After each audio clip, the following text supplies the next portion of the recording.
નમસ્કાર, the orbit affair ચેનલમાં આજે 31 જાન્યુઆરી આખા મહિનાના ઇમ્પોર્ટન્ટ દિવસ ડિસ્કસ કરીશું.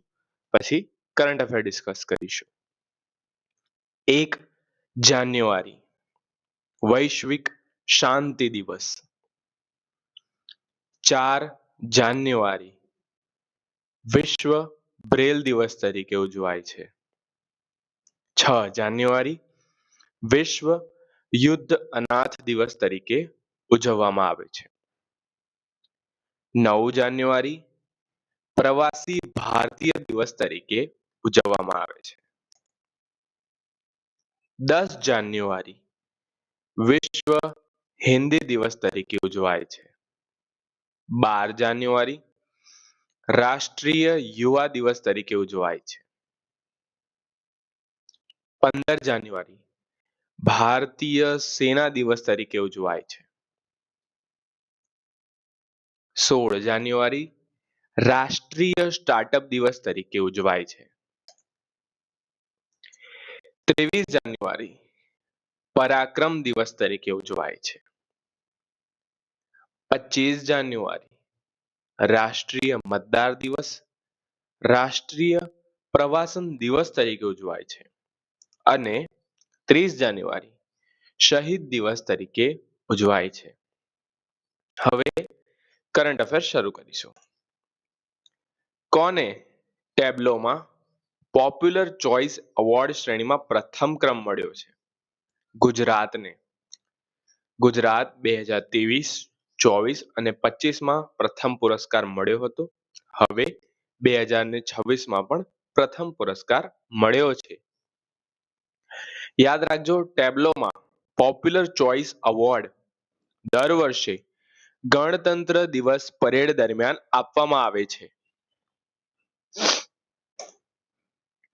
પ્રશ્ન નંબર 2. કેન્દ્ર સરકારે ડિજિટલ જનગણના 2027 હેઠળ સંપૂર્ણ રીતે ડિજિટલ ડેટા એન્ટ્રી પ્રાપ્ત કરનાર પહેલું રાજ્ય કયું જાહેર કર્યું છે? ગુજરાત. યાદ રાખજો, જનગણના હેઠળ સંપૂર્ણ રીતે ડિજિટલ ડેટા એન્ટ્રી પ્રાપ્ત કરનાર પહેલું રાજ્ય ગુજરાત બન્યું છે. ગુજરાતમાં હાલમાં 2 દિવસીય ઉત્તરાધ મહોત્સવ થયો. ક્યાં થયો તે જરૂરથી જણાવજો.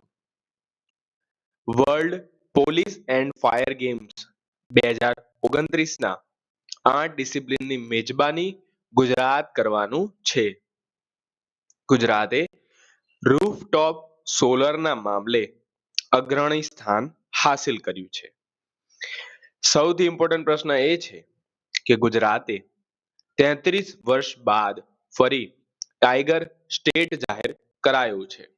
કેટલા વર્ષ પછી? 33 વર્ષ પછી.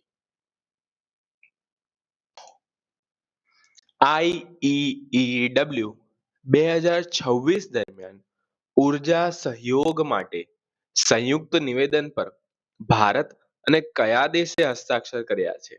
કેનેડા. યાદ રાખજો, જો આખું યાદ ના રહે તો એટલું યાદ રાખો, IEEW 2026 ભારત અને કેનેડા ઉર્જા સહયોગ પર હસ્તાક્ષર. કયા સંસ્થાએ પોતાનું custom AI inference accelerator chip, હવે આટલું યાદ ના રાખો, યાદ રાખો કઈ સંસ્થાએ માયર 200 લોન્ચ કર્યું છે? માઇક્રોસોફ્ટ. માયર માઇક્રોસોફ્ટ. સંસ્થાનું નામ છે માઇક્રોસોફ્ટે પોતાનું માયા 200 લોન્ચ કર્યું છે. કયા રાજ્યએ વિધિસમ્મત ગીગ વર્કર્સ વેલફેર ડેવલપમેન્ટ બોર્ડને અધિસૂચિત કર્યું છે? કર્ણાટક. ગીગ વર્કર એટલે તે કોર્પોરેટ જોબ ના કરતા હોય અને ફ્રીલાન્સિંગ વર્ક કરતા હોય તેમને ગીગ વર્કર્સ તરીકે ઓળખવામાં આવે છે અને તે કર્ણાટકે કર્યું છે. બેંગ્લોરને ભારતનું સૌથી સુરક્ષિત શહેર જાહેર કરાયું છે અને પશ્ચિમ બંગાળને સૌથી અસુરક્ષિત. કર્ણાટકે મહિલા ઉદ્યોગ સાહસિકો માટે ગૃહલક્ષ્મી પોર્ટલ લોન્ચ કર્યું છે. કર્ણાટકે મહારાષ્ટ્રને હરાવી 44મી જુનિયર રાષ્ટ્રીય ખો-ખો ચેમ્પિયનશિપ જીતી છે.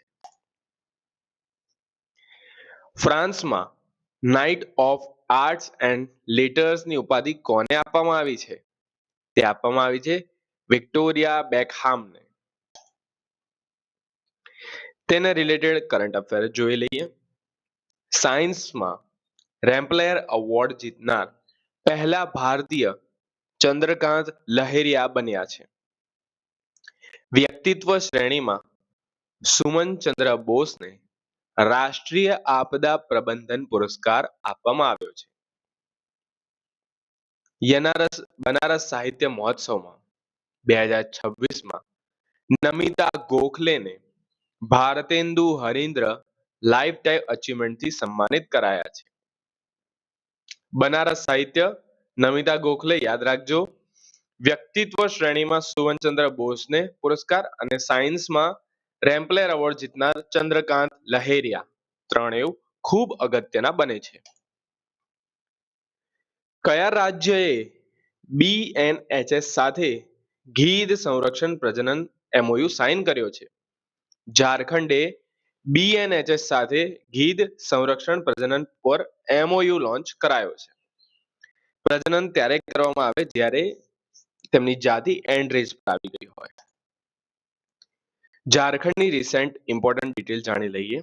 ઝારખંડમાં 25 વર્ષ પછી પૈસા એક્ટ લાગુ થયો. ઝારખંડે પહેલી સૈયદ મુસ્તાક અલી ટ્રોફી જીતી છે. સરહુલ મહોત્સવ ઝારખંડમાં યોજાયો.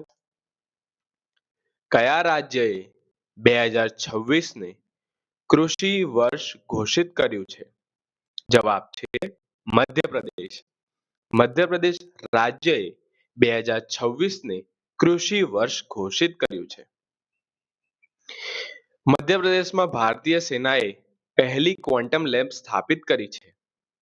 અભ્યુદય MP ગ્રોથ સમિટ મધ્યપ્રદેશમાં યોજાઈ. ભારતની પહેલી ફ્લેટ પ્રોડક્ટ એલ્યુમિનિયમ યુનિટનું ઉદ્ઘાટન ક્યાં થયું છે? ઓડિશામાં. સુપ્રીમ કોર્ટે કયા નવા નિયમો પર સ્ટે લગાવ્યો છે? New UCC equity rules 2026. પછાત જિલ્લાઓ અને બ્લોક્સમાં કાયદાની સેવાઓ મજબૂત કરવા નીતિ આયોગે કયું અભિયાન શરૂ કર્યું છે? સંપૂર્ણતા અભિયાન 2.0. વૈજ્ઞાનિકોના મતે વિશ્વની સૌથી જૂની વહેતી નદી કઈ છે? તે છે ગંગે નદી ઓસ્ટ્રેલિયાની. કોણે નેશનલ યુથ આઇકોન તરીકે પસંદગી પામીને ગુજરાતનું ગૌરવ વધાર્યું છે? જવાબ છે રાજવી પઢિયા દાહોદ. આ હતા આજના કરંટ અફેર વિડીયો.